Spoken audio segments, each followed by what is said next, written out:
Hi all, എല്ലാവർക്കും നമസ്കാരം. Health inspector ടുവിന്റെ ഒരു പുതിയ ക്ലാസ്സിലേക്ക് എല്ലാവർക്കും സ്വാഗതം. ഇന്ന് ഞാൻ എടുക്കാൻ പോകുന്ന ടോപ്പിക് ഫസ്റ്റ് എയ്ഡ് അഥവാ പ്രഥമ ശുശ്രൂഷ എന്ന് പറയുന്ന ടോപ്പിക്കാണ്. ഫസ്റ്റ് എയ്ഡ് എന്ന് പറയുമ്പോൾ നമ്മുടെ ഡെയിലി ലൈഫിലായാലും അക്കാഡമിക് ആയാലും ഏറ്റവും കൂടുതൽ ഇമ്പോർട്ടൻസ് ഉള്ള ഒരു ടോപ്പിക്കാണ് ഫസ്റ്റ് എയ്ഡ് എന്ന് പറയുന്നത്. അപ്പൊ നമ്മൾ ഇന്ന് ഫസ്റ്റ് എയ്ഡിന്റെ ഡെഫിനിഷൻ എന്താണ്, അതിന്റെ ലക്ഷ്യങ്ങൾ എന്തൊക്കെയാണ്, അതിൽ എന്തൊക്കെ റൂൾസ് നമ്മൾ ഫോളോ ചെയ്യണം, അതുപോലെ അതിന്റെ ഒരു ജനറൽ റൂൾസ് എന്തൊക്കെയാണ്, ഫസ്റ്റ് എയ്ഡർ എന്ന് പറഞ്ഞാൽ ആരാണ്, അയാളുടെ യോഗ്യതകൾ എന്തൊക്കെയായിരിക്കണം തുടങ്ങിയ കാര്യങ്ങളാണ് നമ്മൾ ഇന്ന് ചർച്ച ചെയ്യാൻ പോകുന്നത്. അപ്പൊ നമുക്ക് ക്ലാസ്സിലേക്ക് കടക്കാം. ഫസ്റ്റ് എയ്ഡ് എന്ന് പറഞ്ഞാൽ എന്താണ്? ഒരു പ്രൊഫഷണൽ മെഡിക്കൽ ഹെൽപ്പ് കിട്ടുന്നതിന് മുൻപ് ഒരു ഇൻജേർഡ് ആയിട്ടുള്ള ഒരു പേഴ്സണ് ആ സമയത്ത് ലഭിക്കുന്ന, അതായത് ആ ചുറ്റുപാട് ലഭിക്കുന്ന സൗകര്യങ്ങളും വസ്തുക്കളും ഉപയോഗിച്ച് നൽകുന്ന ഏറ്റവും ടെമ്പററി ആയിട്ടുള്ളതും എന്നാൽ ഏറ്റവും പെട്ടെന്ന് ഉണ്ടാകുന്ന, അതായത് ഉടനടിയുള്ള ചികിത്സയാണ് നമ്മൾ ഫസ്റ്റ് എയ്ഡ് എന്ന് പറയുന്നത്. First aid is the temporary and immediate treatment given to a person who is injured or suddenly become ill using facilities or materials available at the time before regular medical help is imparted. അടുത്തത് എന്താണ് ഇതിന്റെ objectives അഥവാ ലക്ഷ്യങ്ങൾ എന്ന് പറയുന്നത്? To preserve life, അതായത് നമ്മൾ അയാളുടെ ജീവൻ രക്ഷിക്കുക എന്നുള്ളതാണ് ഇതിന്റെ പ്രാഥമിക ലക്ഷ്യം എന്ന് പറയുന്നത്. To prevent further injury and deterioration of the condition, അതായത് അയാളുടെ ആ ഇഞ്ചേർഡ് ആയിട്ടുള്ള പേഴ്സന്റെ ഇപ്പോഴത്തെ കണ്ടീഷൻ എന്താണോ അതിനെ കൂടുതൽ മോശമാവാതെയും അയാൾക്ക് കൂടുതൽ ഇഞ്ചുറികൾ ഒന്നും ഉണ്ടാവാതെയും നമ്മൾ അയാളെ സംരക്ഷിക്കുന്നതിന് വേണ്ടിയും കൂടിയാണ് നമ്മൾ എന്ത് ചെയ്യുന്നത്, ഈ ഫസ്റ്റ് എയ്ഡ് കൊടുക്കുന്നത്. To make the victim as comfortable as possible to conserve strength, അതായത് നമ്മൾ ആ വിക്ടിമിനെ ഏറ്റവും എന്താണ് ആശ്വസിപ്പിക്കണം, ഏറ്റവും നമ്മളെ കൊണ്ട് പറ്റുന്ന രീതിയിൽ അയാളെ ആശ്വസിപ്പിക്കുകയും അയാളുടെ ശക്തി വീണ്ടെടുക്കുന്നതിന് വേണ്ടിയിട്ട് ഹെൽപ്പ് ചെയ്യുകയും ചെയ്യണം. To put the injured person under professional medical care at the earliest, എത്രയും പെട്ടെന്ന് അയാൾക്ക് ഒരു പ്രൊഫഷണൽ മെഡിക്കൽ ഹെൽപ്പ് കൊടുക്കാൻ പറ്റുമോ അത്രയും പെട്ടെന്ന് നമ്മൾ അയാൾക്ക് എന്തെടുക്കണം, ഒരു പ്രൊഫഷണൽ മെഡിക്കൽ ഹെൽപ്പ് കൊടുക്കണം. അടുത്തത് ജനറൽ റൂൾസ് അല്ലെങ്കിൽ golden rules of first aid എന്ന് പറയുന്നത്. ഈ ഫസ്റ്റ് എയ്ഡിൽ തന്നെ ഏറ്റവും ഇമ്പോർട്ടന്റ് ആയിട്ടുള്ള ഒരു ടോപ്പിക്കാണ് ഈ ഗോൾഡൻ റൂൾസ് എന്ന് പറയുന്നത്. അതിൽ ആദ്യമായിട്ട് പറയുന്നത് do first think first quickly quietly and without panic, അതായത് നമ്മൾ വളരെയധികം സൈലന്റ് ആയിട്ട് പരിഭ്രാന്തി ഒന്നും കൂടാതെ പെട്ടെന്ന് നമ്മൾ എന്ത് ചെയ്യുക, ആദ്യം ചെയ്യേണ്ട കാര്യങ്ങൾ ആദ്യം ചെയ്യുക. ഫസ്റ്റ് എന്താണോ നമുക്ക് അവിടെ ചെന്നിട്ട് ആദ്യം ചെയ്യേണ്ടതായിട്ട് തോന്നുക, പ്രയോറിറ്റി കൊടുക്കേണ്ട കാര്യങ്ങൾക്ക് ആദ്യം പ്രയോറിറ്റി കൊടുത്ത് ചെയ്യുക. രണ്ട്, reassure the casualty and his relative sympathetically, നമ്മൾ ആ കാഷ്വാലിറ്റി, ആ അപകടം പറ്റിയ ആളിനെ റീഅഷ്വർ ചെയ്യുകയും അയാളുടെ അവിടെ കൂടി നിൽക്കുന്ന റിലേറ്റീവ്സിനെ നമ്മൾ എന്ത് ചെയ്യുക, വളരെയധികം സഹാനുഭൂതിയോടുകൂടി അവരോട് അപ്രോച്ച് ചെയ്യാൻ വേണ്ടി ശ്രമിക്കുക. അടുത്തത് ലുക്ക് ഫോർ ദ ഫോളോയിങ്, നമ്മൾ ഒരു ഇഞ്ചേർഡ് ആയിട്ടുള്ള പേഴ്സണെ കണ്ടു കഴിഞ്ഞാൽ നമ്മൾ പ്രധാനമായും 3 കാര്യങ്ങൾ ശ്രദ്ധിക്കണം. അതിൽ ഒന്നാമത്തെ കാര്യം എന്ന് പറയുന്നത് is there any failure of breathing, അതായത് അയാൾക്ക് ശ്വാസം എടുക്കാൻ എന്തെങ്കിലും ബുദ്ധിമുട്ടുണ്ടെങ്കിൽ അല്ലെങ്കിൽ ശ്വാസോച്ഛ്വാസം നിലച്ചിരിക്കുകയാണെന്നുണ്ടെങ്കിൽ നമ്മൾ എന്ത് ചെയ്യുക, ആർട്ടിഫിഷ്യൽ റെസ്പിറേഷൻ സ്റ്റാർട്ട് ചെയ്യുക. അതാണ് നമ്മൾ ആദ്യം ചെയ്യേണ്ട കാര്യം. രണ്ടാമത് if there is any failure of circulation, അയാൾക്ക് ഹൃദയസ്തംഭനം ഉണ്ടായി, അതായത് അയാളുടെ സർക്കുലേഷൻ ബ്ലോക്ക് ആയി നിൽക്കുകയാണെന്നുണ്ടെങ്കിൽ നമ്മൾ എന്ത് ചെയ്യുക, എക്സ്റ്റേണൽ കാർഡിയാക് മസാജ് സ്റ്റാർട്ട് ചെയ്യുക. അതാണ് നമ്മൾ ചെയ്യാനുള്ള കാര്യം. മൂന്നാമത്തത് അയാൾക്ക് സിവിയർ ആയിട്ട് ബ്ലീഡിംഗ് ആണ്, ശരീരത്തിൽ നിന്ന് ഒരുപാട് ബ്ലഡ് പൊയ്ക്കൊണ്ടിരിക്കുകയാണെന്നുണ്ടെങ്കിൽ നമ്മൾ എന്ത് ചെയ്യുക, പ്രഷർ പോയിന്റ്സിൽ പ്രസ് ചെയ്തുകൊണ്ട് ബ്ലീഡിങ് സ്റ്റോപ്പ് ചെയ്യാനുള്ള കാര്യങ്ങൾ നോക്കാം. അതായത് അത് എങ്ങനെയാണെന്ന് ചോദിച്ചു കഴിഞ്ഞാൽ നമ്മൾ വളരെയധികം ഫേം ആയിട്ട് വേണം ഈ പ്രഷർ പോയിന്റ്സിൽ, അതായത് ഈ ബ്ലീഡിങ് ഉണ്ടായ വൂണ്ടഡ് ആയിട്ടുള്ള ഏരിയയിൽ നമ്മൾ വളരെ ക്ലീൻ ആയിട്ടുള്ള ഒരു മെറ്റീരിയൽ ഉപയോഗിച്ചുകൊണ്ട് ഫേം ആയിട്ട് പ്രസ് ചെയ്യുക. ഏകദേശം ഒരു മിനിമം 5 മിനിറ്റ് എങ്കിലും നമ്മൾ എന്ത് ചെയ്യണം, അവിടെ പ്രസ് ചെയ്ത് ആ ബ്ലഡ് ഫ്ലോ നിൽക്കാൻ വേണ്ടിയിട്ട് ശ്രദ്ധിക്കുക. അടുത്തത് avoid handling the casualty unnecessarily, നമ്മൾ ആവശ്യമില്ലാതെ ഈ കാഷ്വാലിറ്റി കൈകാര്യം ചെയ്യാൻ വേണ്ടിയിട്ട് നിൽക്കരുത്, ആവശ്യത്തിനുള്ള കാര്യങ്ങൾ മാത്രമേ ചെയ്യാവുള്ളൂ. Arrange for the safe removal of the casualty to the care of a doctor or hospital as soon as possible, എത്രയും പെട്ടെന്ന് അവർക്ക് ഒരു പ്രൊഫഷണൽ മെഡിക്കൽ ഹെൽപ്പ് കിട്ടുമോ അത്രയും പെട്ടെന്ന് നമ്മൾ അവരെ ഒരു ഹോസ്പിറ്റലിലേക്കോ അല്ലെങ്കിൽ ഒരു ഡോക്ടറിന്റെ അടുത്തേക്കോ ഷിഫ്റ്റ് ചെയ്യാൻ വേണ്ടിയിട്ട് ഉള്ള കാര്യങ്ങൾ ശ്രദ്ധിക്കാം. അടുത്തത് general principles of first aid എന്തൊക്കെയാണെന്നുള്ളതാണ്. ഒന്നാമത് റീസ്റ്റോറേഷൻ ഓഫ് റെസ്പിറേഷൻ, നമ്മൾ നേരത്തെ പറഞ്ഞ പോലെ തന്നെ എന്ത് ചെയ്യുക, ബ്രീത്ത് ഇല്ല എന്നുണ്ടെങ്കിൽ, റെസ്പിറേഷൻ സ്റ്റോപ്പ് ആയിട്ടുണ്ടെങ്കിൽ അതിന് നമ്മൾ എന്ത് ചെയ്യുക, റീസ്റ്റോർ ചെയ്യുക. അതിനുവേണ്ടി നമ്മൾ ആർട്ടിഫിഷ്യൽ റെസ്പിറേഷൻ സ്റ്റാർട്ട് ചെയ്യുന്ന കാര്യം നേരത്തെ പറഞ്ഞിട്ടുണ്ടായിരുന്നു. കൺട്രോൾ ഓഫ് ബ്ലീഡിംഗ് ഉണ്ടെങ്കിൽ അതിനെ കൺട്രോൾ ചെയ്യുക. ഷോക്കിന് ട്രീറ്റ് ചെയ്യുക. ഷോക്ക് എന്ന് പറഞ്ഞാൽ എന്താണ്, ബ്ലഡ് നമ്മുടെ ബോഡിയിൽ എത്താത്ത സമയത്ത്, നമ്മുടെ സെല്ലിലേക്ക് ബ്ലഡ് എത്താത്ത സാഹചര്യത്തിൽ നമ്മുടെ ശരീരത്തിൽ ഉണ്ടാകുന്ന ഒരു കണ്ടീഷനാണ് ഷോക്ക് എന്ന് പറയുന്നത്.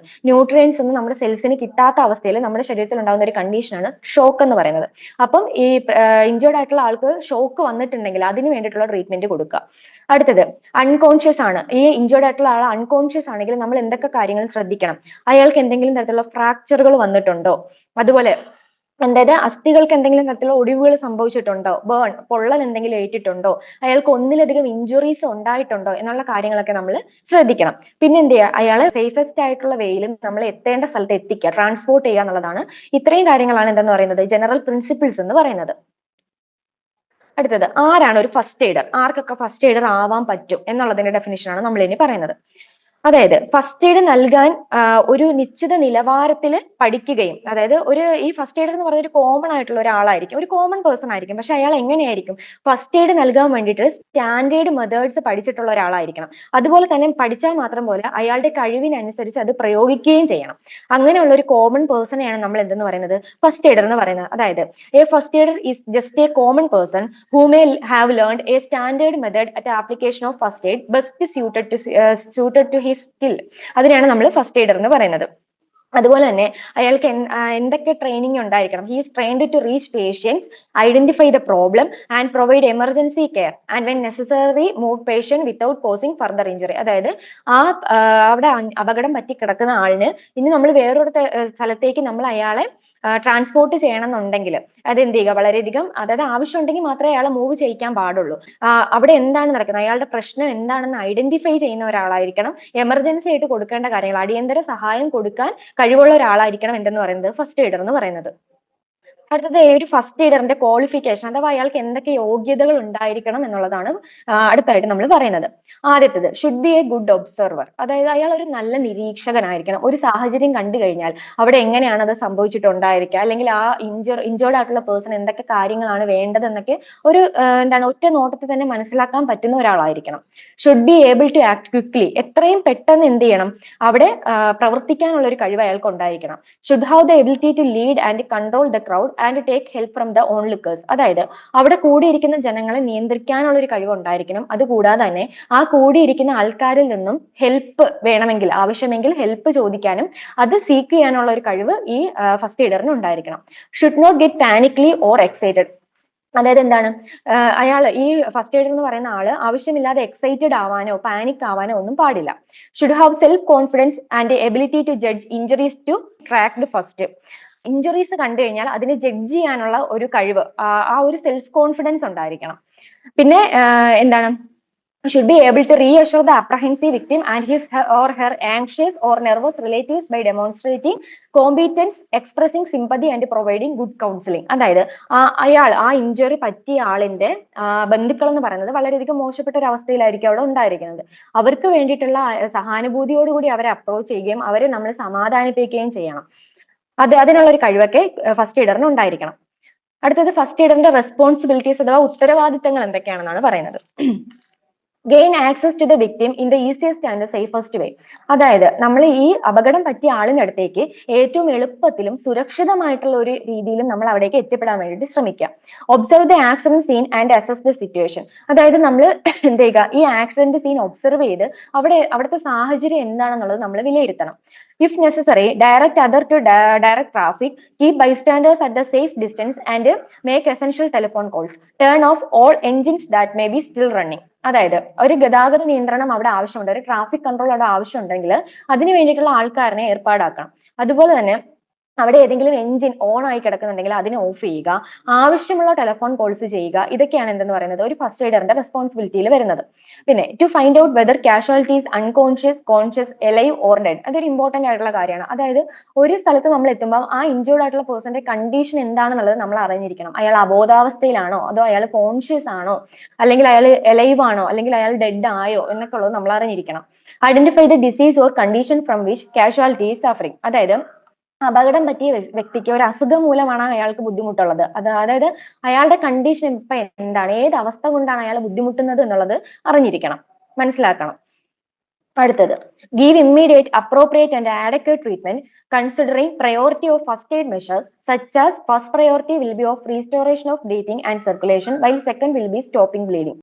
ആദ്യം ചെയ്യേണ്ട ട്രീറ്റ്മെന്റ് ഏതാണോ അത് തന്നെ എന്ത് ചെയ്യുക, ആടൊക്കെ നമ്മൾ വെറുതെ ഒരു ട്രീറ്റ്മെന്റ് കൊടുത്തിട്ട് കാര്യമില്ല. ആ അപകടം പറ്റിയ വ്യക്തിക്ക് എന്ത് ട്രീറ്റ്മെന്റ് ആണോ ആവശ്യമുള്ളത് അതാണ് നമ്മൾ കൊടുക്കേണ്ടത്. അതായത് ഫസ്റ്റ് പ്രയോറിറ്റി ഏതിന് കൊടുക്കണം അത് തന്നെ നമ്മൾ ആദ്യം നോക്കുക. അയാൾക്ക് റെസ്പിറേഷൻ ഉണ്ടോ എന്നാണ് നമ്മൾ ആദ്യം നോക്കേണ്ടത്. റെസ്പിറേഷൻ ഇല്ലെങ്കിൽ നമ്മൾ നേരത്തെ പറഞ്ഞിട്ടുണ്ട്, റെസ്പിറേഷൻ ഇല്ലാന്നുണ്ടെങ്കിലും റെസ്പിറേഷൻ റീസ്റ്റോർ ചെയ്യാനുള്ള കാര്യങ്ങൾ, അതായത് ആർട്ടിഫിഷ്യൽ റെസ്പിറേഷൻ കൊടുക്കുക.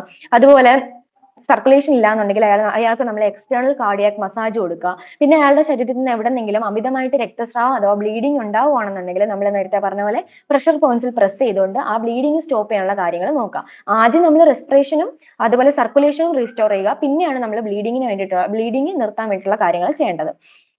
അടുത്തത് should bear in mind that a casualty may have more than one injury and that some casualties will require more urgent attention than others. അതായത് നമ്മൾ അവരെ ട്രീറ്റ് ചെയ്യുന്ന സമയത്ത് നമ്മുടെ മൈൻഡിൽ അല്ലെങ്കിൽ ഒരു ഫസ്റ്റ് എയ്ഡറിന്റെ മൈൻഡിൽ എപ്പോഴും ഉണ്ടായിരിക്കേണ്ട ഒരു കാര്യമാണ് എന്തെന്ന് പറയുന്നത്, അയാൾക്ക് ഒന്നിലധികം പരിക്കുണ്ടാവാനുള്ള സാധ്യത. നമ്മൾ ആദ്യം ചെന്ന് നോക്കുമ്പോൾ കാണുന്ന ഒരു പരിക്കായിരിക്കില്ല അയാൾക്ക് ഉണ്ടായിരിക്കുന്നത്, അയാൾക്ക് ചിലപ്പോൾ അതിൽ കൂടുതൽ പരിക്കുകൾ ഉണ്ടാവാനുള്ള സാധ്യതയുണ്ട്. എന്നാൽ ചില പരിക്കുകൾക്ക് എന്താണ്, മറ്റ് ഉണ്ടായിരിക്കുന്ന മുറിവിനേക്കാളും കൂടുതൽ ഇമ്പോർട്ടൻസ് കൊടുക്കേണ്ട ഒരു കാര്യമുള്ള വേറൊരു പരിക്ക് അയാളുടെ ശരീരത്തിൽ ഉണ്ടായിരിക്കാം. ഒന്നിൽ കൂടുതൽ ഇഞ്ചുറി ഉണ്ടാവുന്ന സമയത്ത് നമ്മൾ പുറമേ കാണുന്ന പരിക്കിനായിരിക്കില്ല ചിലപ്പോൾ നമ്മൾ കൂടുതൽ ഇമ്പോർട്ടൻസ് കൊടുക്കേണ്ടത്, അതിനും കൂടുതൽ ഇമ്പോർട്ടൻസ് കൊടുക്കേണ്ട വേറെ മുറിവ് അയാളുടെ ശരീരത്തിൽ ഉണ്ടായിരിക്കാം. അത് നമ്മൾ കണ്ടുപിടിച്ചിട്ട് പ്രയോറിറ്റി അനുസരിച്ച് നമ്മൾ അയാൾക്ക് എന്ത് ചെയ്യുക, അയാൾക്ക് വേണ്ട ചികിത്സ കൊടുക്കുക. അടുത്തത് arranging without delay of shifting of the casualty to a doctor, hospital or home according to the condition in such a manner as not to complicate the injury or subject the victim to unnecessary discomfort. അതായത് അയാളുടെ ആ ഒരു പരിക്ക് കൂടുതൽ മോശമാകാതെ അല്ലെങ്കിൽ അയാൾക്ക് കൂടുതൽ അസ്വസ്ഥതയൊന്നും ഉണ്ടാവാതെ നമ്മൾ എന്ത് ചെയ്യുക, അയാൾ ഒരു ഡോക്ടറിന്റെ അടുത്തേക്കോ അല്ലെങ്കിൽ ഒരു മെഡിക്കൽ പ്രൊഫഷണൽ അടുത്തേക്കോ നമ്മൾ എന്ത് ചെയ്യുക, അയാളെ മൂവ് ചെയ്യുക. ആ മൂവ് ചെയ്യുന്ന സമയത്ത് നമ്മൾ ശ്രദ്ധിക്കേണ്ടത് അവിടെ അൺനെസസറി ആയിട്ടുള്ള യാതൊരുവിധ ബുദ്ധിമുട്ടുകളും അയാൾക്ക് ഉണ്ടാവാൻ പാടില്ല. Keeping the records of the patient and of the incident, addresses and witness. നമ്മൾ എപ്പോഴും എന്ത് ചെയ്യുക, പേഷ്യന്റിന്റെ ഒരു റെക്കോർഡ് അല്ലെങ്കിൽ ഒരു രേഖ നമ്മൾ സൂക്ഷിക്കേണ്ടതാണ്. പേഷ്യന്റിന്റെ പേര്, അഡ്രസ്സ് തുടങ്ങിയ കാര്യങ്ങളൊക്കെ എഴുതിയ ഒരു റെക്കോർഡ്, അല്ലെങ്കിൽ അയാൾക്ക് എന്ത് തരത്തിലുള്ള ഇഞ്ചുറി ആണ് ഉണ്ടായിട്ടുള്ളത്, ആ ഇൻസിഡൻസുമായിട്ട് ബന്ധപ്പെട്ട കാര്യങ്ങൾ, പിന്നെ അവിടെ കൂടി നിന്നിട്ടുള്ള സാക്ഷികൾ. വിറ്റ്നസ് എന്ന് പറയുമ്പോൾ നമ്മൾ അവിടെ ചുറ്റാകെ ഈ ആക്സിഡന്റിന് ചുറ്റാകെ കൂടി നിന്നിട്ടുള്ള ആൾക്കാരാണ്, അവരുടെ അഡ്രസ്സ് തുടങ്ങിയ കാര്യങ്ങളൊക്കെ നമ്മൾ രേഖയായിട്ട് തന്നെ സൂക്ഷിക്കാൻ ശ്രമിക്കുക. Once a first aider have voluntarily started care, he should not leave the scene or stop the care until a qualified and responsible person release him. അതായത് നമ്മൾ ഒരു ഫസ്റ്റ് എയ്ഡിന്റെ ഒരു പ്രധാനപ്പെട്ട ഡ്യൂട്ടിയാണ് എന്തെന്ന് പറയുന്നത്, നമ്മൾ ആ ഒരു കണ്ടീഷനിൽ ഫസ്റ്റ് എയ്ഡ് നമ്മൾ വോളണ്ടറിലി സ്റ്റാർട്ട് ചെയ്യുന്ന ഒരു കാര്യമാണ്. അപ്പൊ നമ്മൾ ഫസ്റ്റ് എയ്ഡ് കൊടുക്കാൻ തുടങ്ങി കഴിഞ്ഞാൽ നമ്മൾ ആ കണ്ടീഷനിൽ നിന്ന്, നമ്മൾ ആ ഒരു സിറ്റുവേഷനിൽ നിന്ന് വിട്ടുപോവുകയോ അതുപോലെ തന്നെ നിർത്തുകയോ, ഫസ്റ്റ് എയ്ഡ് നിർത്തുകയോ ചെയ്യരുത്. എപ്പോ വരെയാണ്, നമ്മൾ ഈ ഇഞ്ചേർഡ് ആയിട്ടുള്ള പേഴ്സണെ നമ്മൾ ഒരു ഡോക്ടറിന്റെ അടുത്തോ അല്ലെങ്കിൽ ഒരു മെഡിക്കൽ പ്രൊഫഷണലിന്റെ കയ്യിൽ ഏൽപ്പിക്കുന്നത് വരെ, ഒരു ഉത്തരവാദിത്തപ്പെട്ട ആളിന്റെ കയ്യിൽ ഏൽപ്പിക്കുന്നത് വരെ നമ്മൾ ഫസ്റ്റ് എയ്ഡ് നിർത്താനോ അല്ലെങ്കിൽ അത് കളഞ്ഞിട്ട് ഇട്ടിട്ട് പോകാനോ പാടുള്ളതല്ല.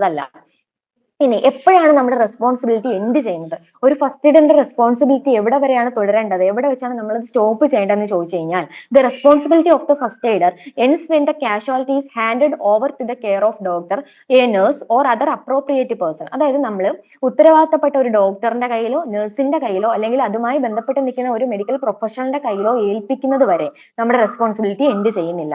Later on he may assist the doctor. ഇന്ന് ഈ ഡോക്ടറിനെ ഏൽപ്പിച്ചു കഴിഞ്ഞാൽ വേണമെന്നുണ്ടെങ്കിൽ നമുക്ക് എന്ത് ചെയ്യാം, അയാളെ അസിസ്റ്റ് ചെയ്ത് കൂടെ നിൽക്കാനും കഴിയും. ഇനി warning to the first aider. എന്താണ് ഒരു ഫസ്റ്റ് എയ്ഡറിന്റെ കൊടുക്കാവുന്ന ഏറ്റവും ഒരു വാർണിംഗ് എന്താണെന്ന് ചോദിച്ചു കഴിഞ്ഞാൽ, first aider should keep in mind that he is not a doctor. ഒരിക്കലും ഒരു ഫസ്റ്റ് എയ്ഡർ എന്ന് പറയുന്ന ഒരു ഡോക്ടർ അല്ല. നമ്മൾ ഡോക്ടർമാരെ പോലെ പഠിച്ചിട്ടോ അല്ലെങ്കിൽ അങ്ങനെ നിൽക്കുന്ന ഒരാളല്ല. നമ്മളൊരു കോമൺ ആയിട്ടുള്ള പേഴ്സൺ ആണ് എപ്പോഴും ഫസ്റ്റ് എയ്ഡർ എന്ന് പറയുന്നത്. അപ്പം നമ്മൾ ഫസ്റ്റ് എയ്ഡ് കൊടുക്കുന്ന ഒരാളുടെ, ഫസ്റ്റ് എയ്ഡറിന്റെ മനസ്സിൽ എപ്പോഴും ഉണ്ടായിരിക്കേണ്ട കാര്യം, അയാൾ ഒരിക്കലും ഒരു ഡോക്ടർ അല്ല.